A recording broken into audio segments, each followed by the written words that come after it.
Filovatsika. Isany kotombony panazy zay sandratra miroany andrenisanay teninao dia mangataka ny fanahinao masina hitadalana ary teny aminay satria fantatrao fa raha ny fandrenisanay ihany dia tsy mahay mitahiny izay ary mangataka ny fanahinao tokoa mba anokatra ny sainay zokatra ny fonay zaonay mandray sy mitahiry ny teny izay tianao nompianarina anay ny alalan'ny teninao dia mitenena Jesosy Tompo fa miainanao izay. Amen. Ny roa hevitra izay filabelarantsika eto dia ny arak'izay programa dia hoe ny teolozia ny azo fijaliana sa teolozia ny voninahitra. Fa araky ny fomba fijery amin'izao dia ohatrany hoe azo ihany le izy hoe inona moa zany hoe teolozia ny azo fijaliana zany, inona moa zany hoe teolozia ny voninahitra zany. Fa rehefa tena miditra ao anatin'le izy dia hitako hoe sarotra, tena sarotra. Ka tsy maintsy resana nefa tsy maintsy apetraka nefa ny fampianarana kasika izany satria izao ny antony maro amin'izao andro izao, maro zany fampianarana amin'izao androntsika izao izay entin'ireo mpaminany santo da ahitana ny sekta maro zany izay tena mihondrana kanefa ny zavatra misy dia mahasarika olona maro koa izy ireny. Azo na resolatry amin'izany tsika fa tena maro ny olona izay voasarika ny sekta kanefa dia amina sekta azy dia tatsika fa sampoka izy dia tsy olona afaka ny voataonany fa ny kristianina. Kristianina vita batisa mpandray ny fanasany tompo kanefa dia voasarika amin'ireny sekta maro isan-karazany ireny. Tsy hita zavatra lavatsika fa ny zavatra misy ao Madagasikara zany no hitatsika ny mamalagasitsika dia hitatsika fa tena mionaka be ny sekta ao Madagasikara ary zava-misy dia maro ny olona voataonany. Ka eo anatin' izany dia mipetraka ny fanontaniana, mipetraka ny fanontaniana hoe tsy ampy ve ny fampianaram-pinoana. Mbola mazava-tsarotsika etreo raha maneno pastordio inona moa ny tena kristianantsika dia alina izay teo misy fotom-pinoana ao apostolika, isianina, tanazianina. Ka tsy ampy ve ny fampianaram-pinoana ane ny fiangonana reniny zany ka anika maro ny olona zay vadika amin'izay. Ny hoe ny fiangonana reny moa dia fiangonana evily zany fototra dia ny luteranina, ny FGM, ny katolika, anglikana. Ary ny sekta maro reny dia olona vao ihany ny taony ny voataonany. Ka izany tsy ampy ve ny fampianarana. Resaka Madagasikara tsika ho iaho fa raha zava-misy dia tsy azontsika hodinatsita ary irahana mahita, irahana mijery fa tafalatsaka ao anatin'ny zany firenentsika. Ary zava-misy koa dia ao koa ny fanotrana. Ary ao anatin'izany fanotrana zany dia mikarika ny olona izay ilana amin'ny fanotrana, mitombo ny halatra, mitombo ny olona mamitaka dia arak'izay koa dia mitombo ny sekta isan-karazany isaky ny elanelan-trano. Raha amin'ny famaritana ny sekta, amin'ny famaritana tsotsotra dia hoe olona miala tamin'ny fampianarana fotsy ka manaraka fampianarana arak'izay firen'ny théologie zay mitarika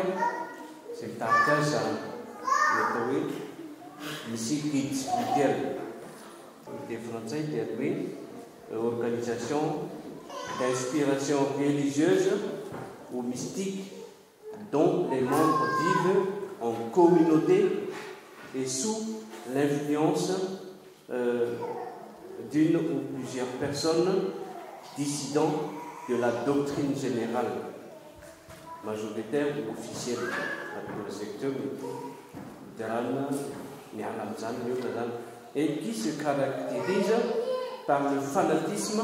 et l'intolérance. Pas de français, Tenandriamanitra famaritana azy mamaritra ny koa dia teny fa amin'ny Petera faharoa toko faharoa ny andiny fadimy amby folo ary ao amin'ny Jaona voalohany toko faharoa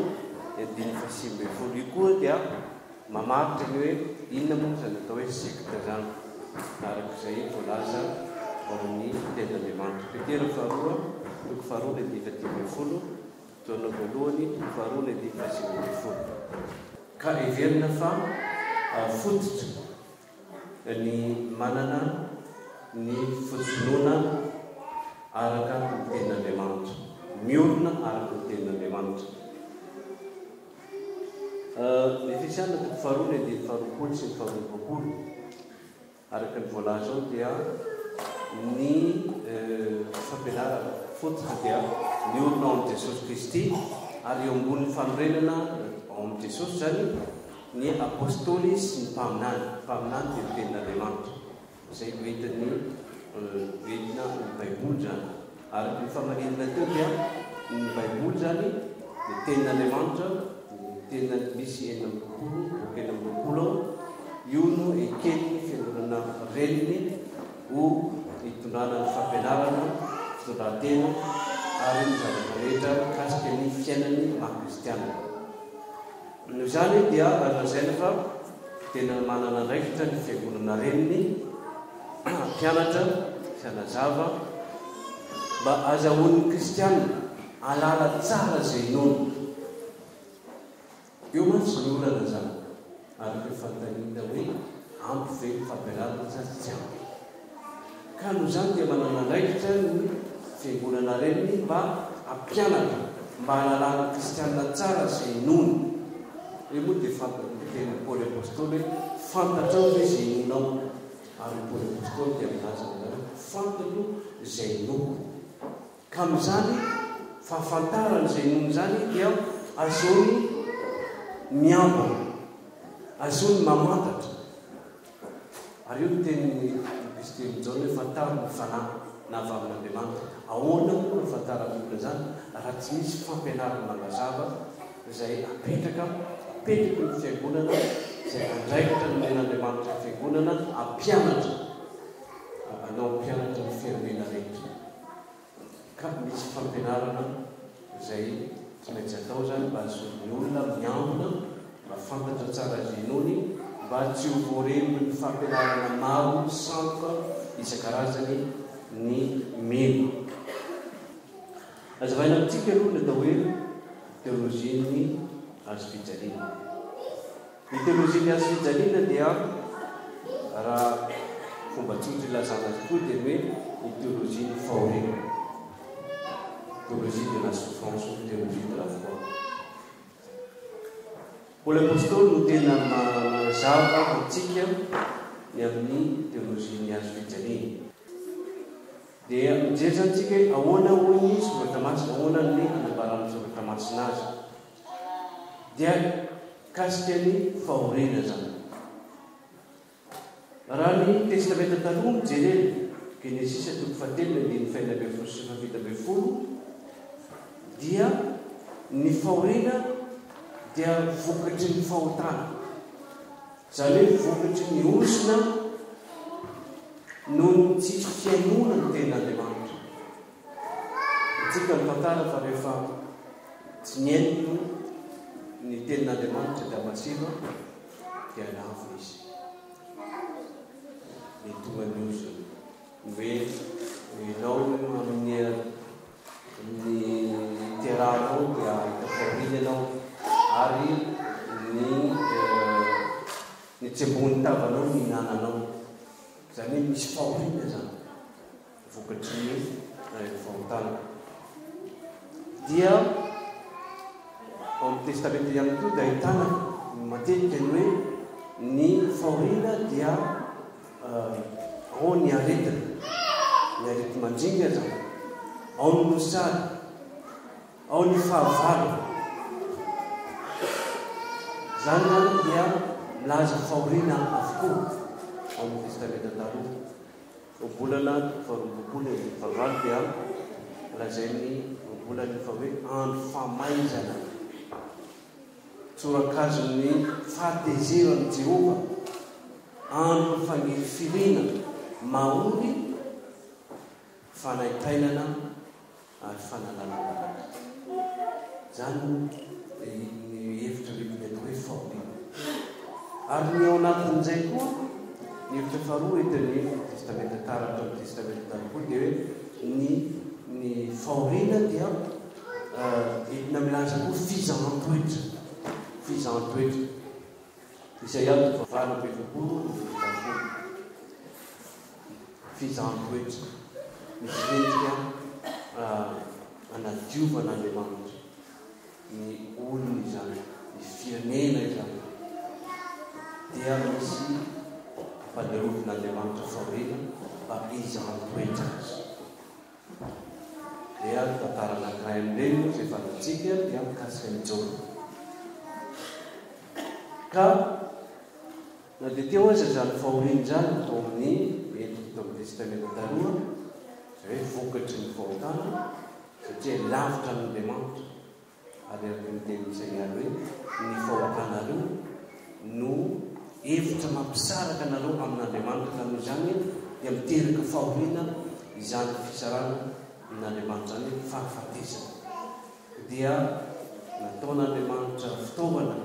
amerenana ny zanak'Israely hatrany ny fahoriana ny hatrany avenan'Andriamanitra izy zany fahoriana hitantsika misy tanysaiko vitsivitsy reto ny Sodramasiny reto salamo faharoapolo ny andiny faraika ambin'ny folo salamo fahaefapolo ny andiny faharoa ambin'ny folo salamo faraika ambin'ny efapolo ny andiny voalohany salamo fahadimapolo ny andiny fahadimy ambin'ny folo salamo fahavalo amin'ny efapolo amin'ny zato ny andiny fahafito salamo fahatelo amin'ny efapolo amin'ny zato ny andiny faraika ambin'ny folo masitsika efatiny reo rehefa ndalina ny isika tsambikyntsika ny testamenta vaovao zay zany noenika ahitana tao amin'ny testamenta fa aty amin'ny testamenta vaovao indray dia tsy misy azon'izay rehefa tsy misy fanambarana nataon'i Jesosy fa tsy misy fahoriana ho an'izay manaraka azy io dia raindray izy io dia amboarinao ny sain'olona hoe rehefa manaraka Jesosy anao dia tsisy problème voavaty hoe ny problème anao zay dia fitaka zany fa tsy mba teny izany Jesosy izy tenany raha teo dia nandalo fahoriana antsika vakina tao ny Isaia 9:7 nahitantsika ny fahoriana izay ninjary tamin'i Jesosy izy tenany raha teo nandalo izany nandalo fanendrehana nandalo fampijaliana ary amin'izany indrindra ny tenenany ao amin'ny Mateo amin'ny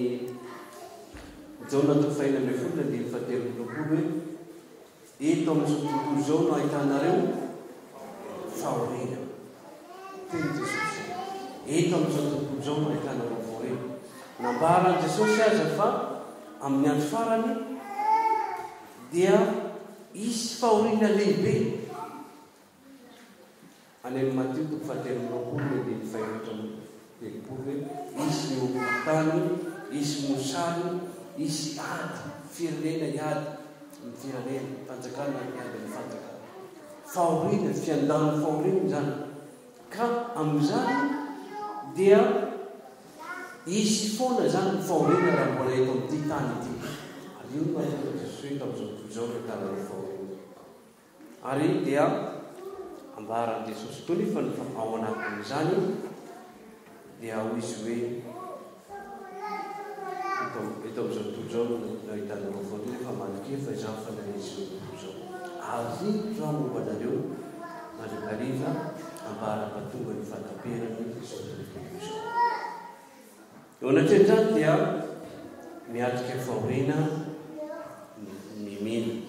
Miatrika fahoriana isika. Ary nivavaka Jesosy dia ny hoe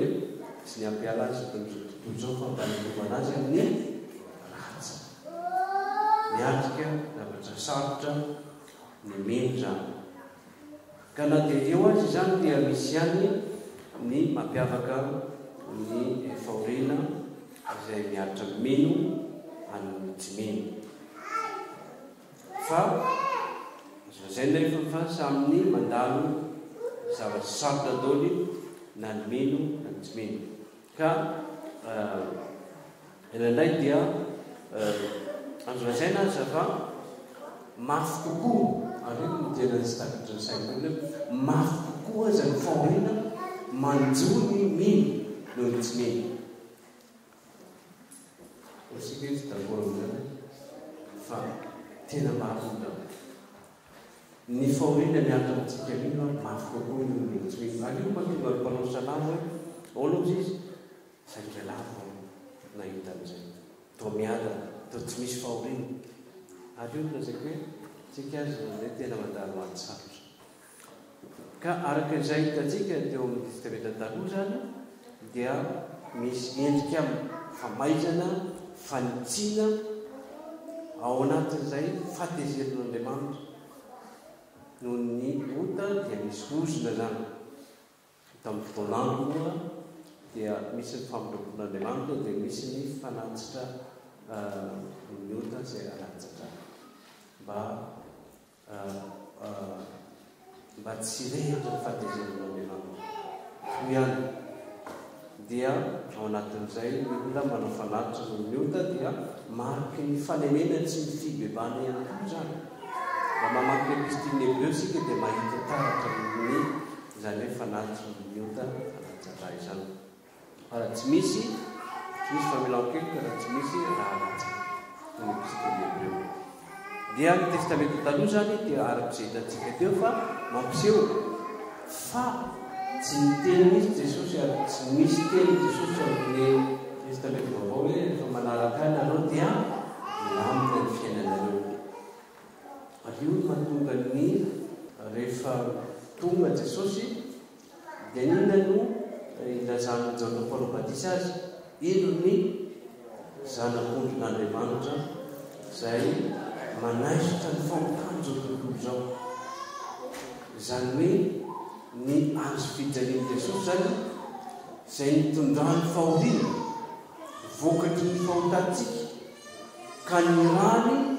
no nanavotany antsika moafaka amin'ny ota, moafaka amin'ny ozy ny fahotana. Eo antsika dia mety amin'ilay hoe teolozia ny voninahitra. Noho izany efa maty Jesosy, efa nitondra ny fahoriantsika izy, efa nitondra ny fahotantsika izy, efa nanadiontsika tamin'ny rano izy, dia ilazana antsika hoe olona afaka isika mino. Olona afaka tamin'ny osina, afaka tamin'ny fahoriana, satria izy nitondra ny fahoriantsika ary izay ateo. Ary olona manana fandresena ao amin'ny Kristy isika. Ka ilazany Paolo hoe manohitra noho ny mpandresy isika amin'ny lalana tiantsika. Ka dia mipetraka ny fanontaniana manao hoe fa maninona isika mino, isika kristianina no mbola mijaly? Nahoana tsika kristianina mbola miantrika fahoriana? Maninona tsika mbola tratra ny aretina? Maninona tsika mbola tratra ny loza? Aiza zany hoe fandreseny zany? Maninona dia sy ny sisy fanontaniana be be mipetraka ao anatintsika. Rehefa misy zavatra manjotsika dia apetraka ny fanontaniana ary tsy fantatro hoe iza ny mbola tsy nandalo ny fanontaniana zany rehefa misy zavatra manjo mafy ny fiainantsika. Rehefa maninona natao fa aiza dia dia eo dia tratry ny fahakiviana aketraka ny fanahintsika ary dia misy mamoy fo mihitsy dia misy rehefa mba tsy tahitahena moa io dia mba tsoena fa aiza manao ty ankivy apastera atao tsy mamaly vavaka Jesosy atao tsisy zany Jesosy zany zay manao dia mampahelo satria tsy ao anatin'ny olona mihitsy hoe ianao le tehizaina amin'ny fahoriana tsy ao anatin'ny olona mihitsy zany ka rehefa tonga tokoa zany miatra amin'ilay olona dia tonga hatramin'ny fiamorana azy ary io indrindra no antsoantso ataon'ny ireo sekta satria maro ny fakivy ketaka mamoy fofa tsy misy any Andriamanitra any fa raha misy izy maninona misy ny fahoriana maninona misy ny fijaliana nefa izy dia efa tonga izany dia tonga ho azy ireo sekta nitaonan'ny olona rehefa manaraka ny Jesosy ianao tsy misy vaholana tsy vita Jesosy ny problème manao rehetra voavaha Jesosy fa manatona manao misy tehirizabe izy hoentiny mararina leo inona ny problème anao tsy manambady ianao tsy mahita vady ianao tsy manambola ianao tsy mahita asa ianao hoentiny ty zany soaty misy soaty lay misy asa moa manao zay mitozy soaty alefasana ao anatin'ny kitabo fa hitanao fa mivalina satria ao anatin'ilay fahakiviana leona efa tsy hoe mahita zay mahatonga ny hoe natsaka anatin'ny fantrana ny firenentsika dia rehefa izay no raha ohatra misy dia mikaroka ny olona ahoana ny fomba ilanana zany dia na dia kristiana na dia rehefa nasany toko vita batisa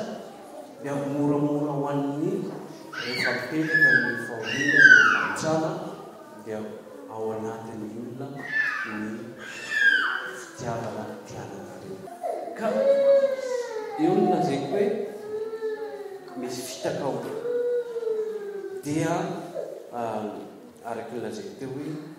tsy misy tsony zany fahoriana zany dia ifaly sy ravo noho ny fahafahana nataon'i Jesosy izy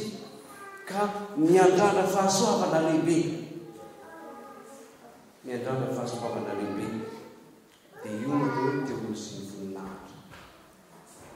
mianatsoany miandrana ny olona hoe ianao le tena efanafahany Jesosy hoe nafaka ianao meny fahasoavana ianao satria efa resin Jesosy ny zavatra rehetra ka eo anatreny zany ohatra izany no andraisan'ny ireo olona miandany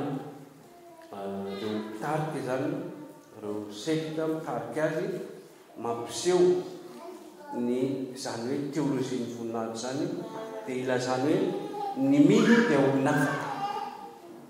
tokoa ny mino fa saingy araky nyteny pasteur dite hoe ny tenin'Andriamanitra koa ny dia ampiasainy devoly amin'ny tanany io ary rehefa namitaka an' Jesosy izy dia nampiasainy devoly koa ny teny Andriamanitra efa soratra hoetika ka eto misy dia mianao hoe olona afaka ianao olona afaka tamin'ny fahotana olona afaka tamin'ny fahoriana ianao afaka tamin'ny aretina ka hoetiny aretinao olona mpandresy ianao satria zanak'Andriamanitra olona zanak'Andriamanitra zany tsy mba olona mahandro zany fa manan-karena satria Andriamanitra tomponao dia Andriamanitra ny arena izy dia zay no dino anatin'ny sainy sy ny fon'olona hoe manan-karena satria Andriamanitra tomponao dia ilay tompony arena satria zanaky ny mpanjaka ianao zanaky ny mpanjaka ianao fa tsy mba ataon'Andriamanitra tsinitsiny ka amin'izany dia tsy misalasala tokoa reo mpitarika ny sekta zay arak'ilazay teo dia maneho ny arena izy ny luxure ny Madagasikara tsy hita loatra hita ihany moa zany arak'ilazay teo hoe misy dia tena manana vilabo izy manana automobile tsara indrindra pas n'importe quoi fa dia tena cylindre bebe ampisehoany fa manana Jesosy manana karety Jesosy dia hoy ny Petera toko faharoa ny faharoa ny veritra ambin'ny folo manana maso feno fitsangatsangana dia mamitaka ny tsy mirona tsara mampazatra ny fon'ny olona amin'ny fitiavana rena maloto dia ny faharoa toko faharoa ny veritra ambin'ny folo ka ilazan'ny Kristy lehibe ny Timoty fahelina ny fahafolo ny fitiavam-bola ny fototry ny zavatra ratsy rehetra dia hoy ny Romana toko fahelina ambin'ny folo ny vavara ambin'ny folo ny kibonianiny no Andriamanina manao teny malefaka sady tsara lahatra no amin'ny tany folo tsy ary saina mampatahotra ny olona tsy ary saina ty ny olona tsy mitombo amin'ny finoana zany olona tsy mipetraka tsara ny finoana dia voaozona agizany dia kanefa dia mora hoe ny kibony no Andriamanitra satria ny zavatra voiziny zany dia ny zavatry ny tany zay ny hevitry zay zavatry ny tany no voizina ao anatin'ny sain'ny olona amin'izany ka noho izany dia apetraky poliny tsara ny hoe mitandrema amin'izany miambena oka hiara amin'izany ty tsy ny teolozian'ny voninahitra tokoa raha ny jerena moa ny teolozian'ny voninahitra zany hoe voninahitra Andriamanitra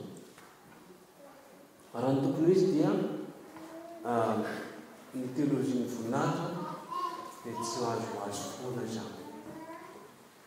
tsy azo foana fa raha zohina ny fampianarana teny Andriamanitra dia ny teolozian'ny voninahitra tsy azonao moviana ratsy mandalo ny fahoriana fanoarana dia tahaka ny volamena isika tahaka ny volamena isika nalain'Andriamanitra tsongainy tao anatin'izao tontolo zao nalaina tao anatin'izao tontolo zao zay moa mpanefy firavaka ray aman-dreny zavatra tao anatin'izany dia fantatra tsara hoe raha misy volamena avany pure mbola mifangaro maloto be mbola misy vy ao mbola misy fotaka ao mbola misy vato ao mbola misy zavatra maro ka mba ahitana azy hoe tena izy dia tsy maintsy mandalo fisedrana mafy any mandalo mafy mandalo sita ka raha ohatra izy ataontsika hoe ohatra hoe eo amin'ny 100 grammes io zany volamena voray avany anaty tany eo amin'ny 70% sisa no tena izy ane 30% zany dia tsy maintsy arina fotsiny satria fakifaky daholo ka io na ohatran'izay ny fanoarana mba ahitana ny famirapiratana ny voninahitra Andriamanitra dia tsy maintsy mandalo mafy ary endrika diovina tefena ary mba azona azy hoe natonga azy kavina peritra sy ny alany oetsikireny dia mame endrika fahatsarana loatran'izay zavatra anankiray mety azontsika tsaina hoe zay le fahoriana maintsy andalogana aza idingana fizantoetra lay tena volamena Zakaria toko fahatelo ambin'ny folo ny andiny fahasivy Malaki toko fahatelo ny andiny fahatelo Petera voalohany toko voalohany ny andiny fahafito ireo azontsika jerena ny amin'izay hoe fanoarana ny volamena zay fa avao amin'ny tenin'Andriamanitra fa zavatra tsofonko avokoa araka izany endrika ilazana ny toetrany hoe teolozian'ny azo fijaliana zany dia mandalovany kristianina zany dia hoarina tahaka ny volamena izy nefa volamena mbola mila fanadiovana izy zareo mahatonga ny tsika luteranina maka ny teolozian'ny azo fijaliana ity ny antony dia satria lutera dia mametraka ny teny hoe ahoana izy tsy maintsy vonoana amin'ny nenina sy ny fibebahana ny adama ela atao anatintsika io hoe mandalo fisedrana mandalo zavatra sarotra zany nenina sy ny fibebahana zany hoe ny zavatra hitsana ao amintsika ny zavatra sorona ao amintsika anio nefa ny tena zay lotera fa tsy hoe isan'andro izy isan'andro ka ilazana amikony hoe isika dia mpanota nefa voavela heloka zay mpanota voavela heloka izy zany hoe ny mampanota atsika zany dia mbola ety foana mandrapatonga ny fotoana ilantsika ny tany ty io zany nefa nga tsy maintsy ahitsany zany satria ty nofotsika ity dia mbola toetra amin'ny falemena sy ny filana dia tsy maintsy levina izy amba isehon'ilay endrika vaovao amin'Andriamanitra ka io ny lazany Jesosy hoe zay te hanaraka dia aoka izy andany tena ka hitondra ny azo fijaliana ka hanaraka tsy mora zany mora tenena fa sarotra na ny fanarana Jesosy zany dia ny fanekena ny mampalota antsika no kanefa izay mampalota antsika izay dia tsy mahazo izay no tsy maintsy finoana amin'ny zay no hoe andany tenany ka zay fandavany teny izay ary araka ny teny tambolohany Jesosy tsy niteny mihitsy hoe aza manaraka dia fa raha mamaky ny Matteo 5:20 tsika izay milaza koa ny amin'ny fifaran'ny tontolo zao dia hoy Jesosy hoe inareo dia mbola atolony amin'ny fahoriana hovonoana halan'ny olona noho ny anara zany hoe amin'ny zao magnantsika zao dia mbola misy ny martyre ary dia azika mbola ao anatiny zany azo zay nefa araka izany dia amin'ny Paoly apôstôly izay raisitsika amin'ny fitarana koa hoe teolojia ny azo fijaliana dia araka ny ambaran'ny Paoly hoe mitory any Kristy vao miditra ny azo fijaliana izy ny teksta ratsika teo Kolosiana voalohany ny fatelon'apôly fa izay dia mitory Kristy amin'ny azo Kristy vao omby tamin'ny azo fijaliana ary koa izy hoe niny tsy fantatra zavatra hafa teo aminareo afa-tsy Jesosy Kristy indrindra fa izy vao omby tamin'ny azo fijaliana Kolosiana voalohany toko faharoa ny faharoa ary Galatiana toko fahatelo ny voalohany dia mbola apetraka Paoly ihany zany hoe ny fampianarany dia miompana mandrakariva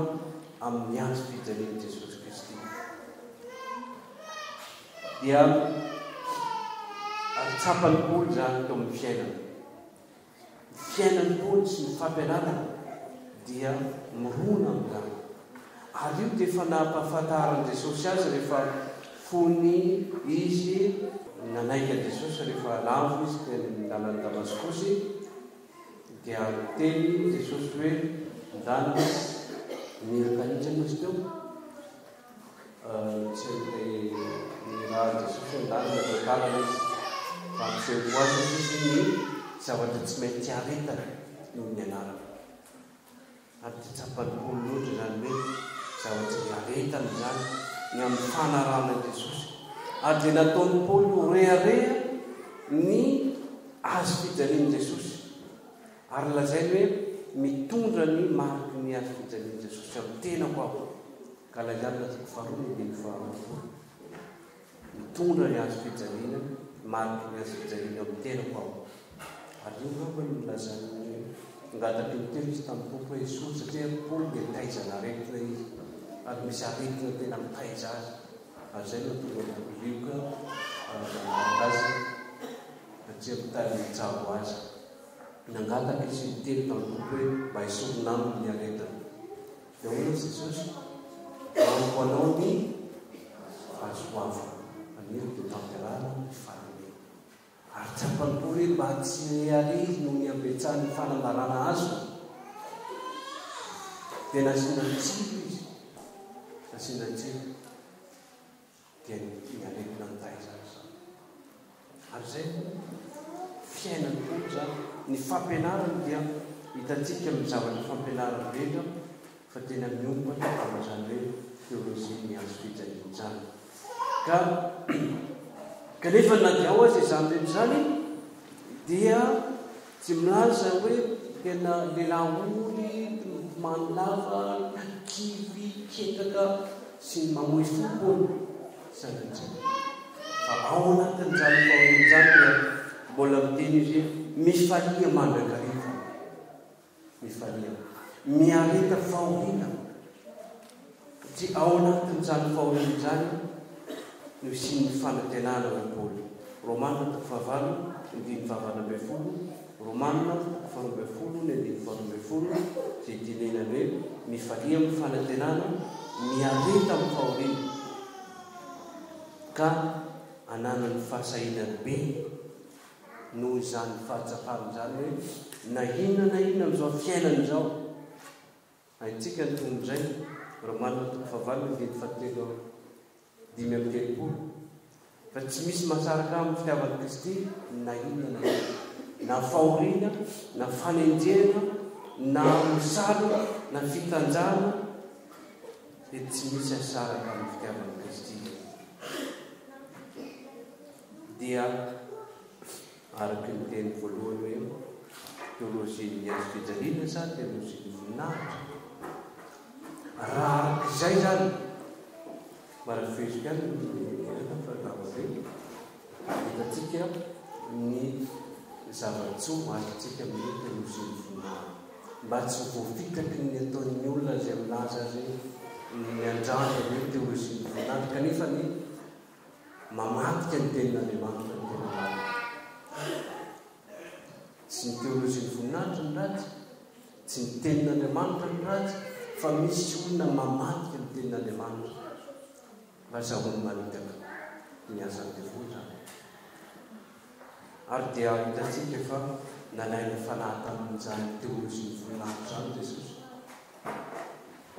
Raha ohatra ianao kanona ataovy mofo tsonoana tsony ianao, tsonoana tsony zany hoe zavatra mahaterena no andrandrainao na saony devoly terena satria nona Jesosy miteny dia ataovy mofo. Zay ny teolojia ny voninahitra mamitaka ny devoly. Ary rehefa zay koa dia nalaina fanahy koa Jesosy hoe hitanao meko anao zao famirapiratana zao teolojia ny voninahitra tena mirapiratra aminao, azonao ny tontolo zao, azonao sy angatanao na inona fa zao oliva tonatrika ny devoly. Tsy mamelanany Jesosy aza manana fanahy Jehovah Andriamanitra ao fa izy reny ihany ny tompony mangalatra ny voninahitra Andriamanitra ny asan'ny devoly, mangalatra ny voninahitra Andriamanitra. Ary ny fahatelo dia ny hoe nentiny teny ambony be teny Jesosy dia hoe manova ianao démonstration fa hitan'olona rehetra hamejeravany ianao dia tsy ho tafitonana ny tongotra ao azy tsy haratra ianao, tsy de gagany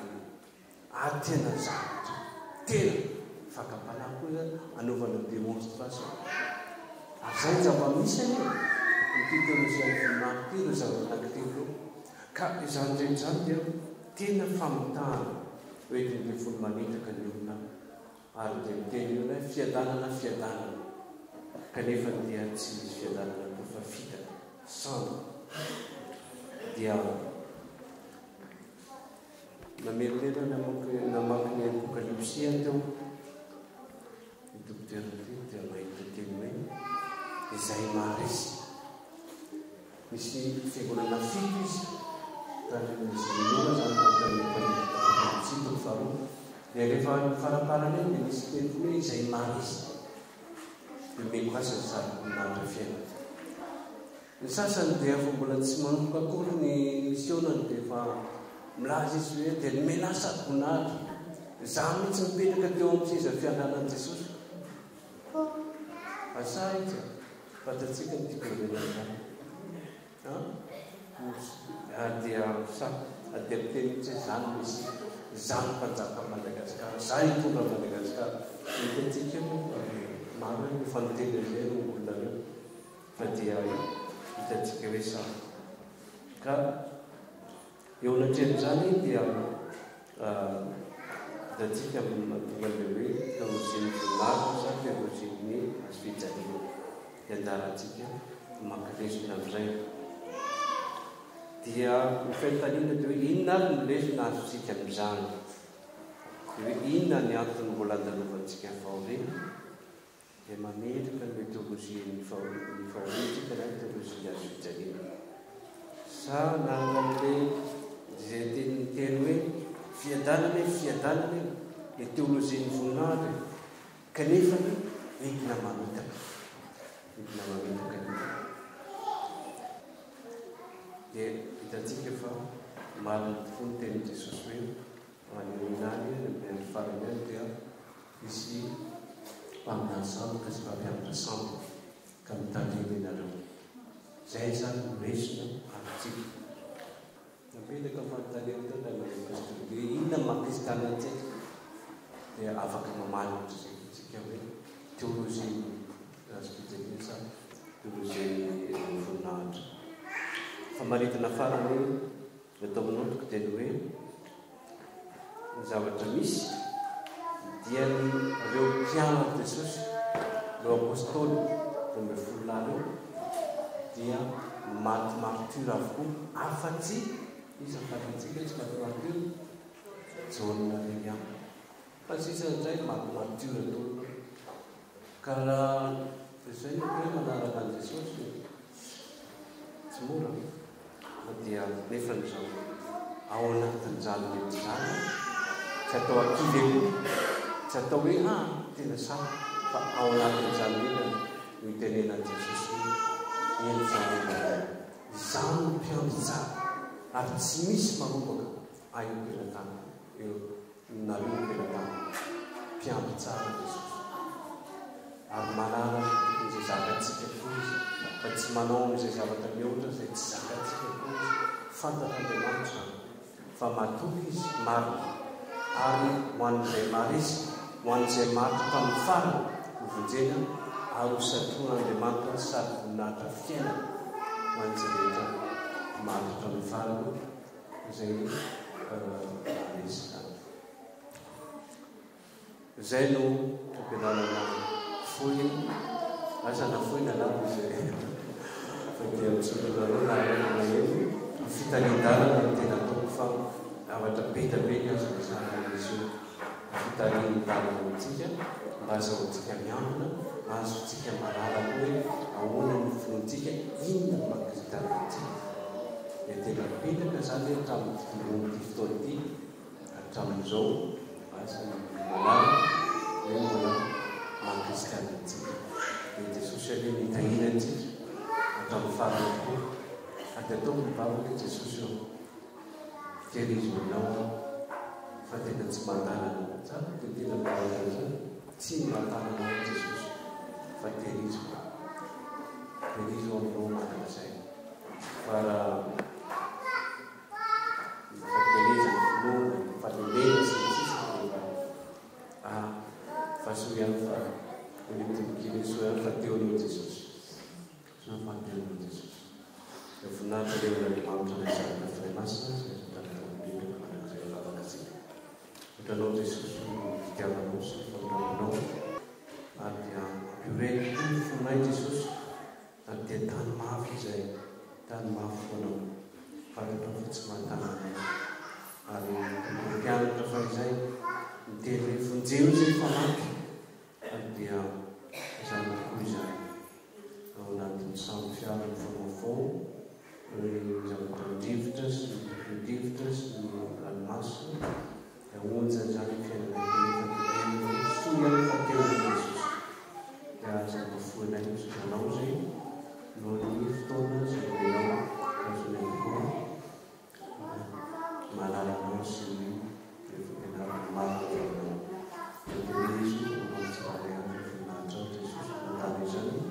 Amen.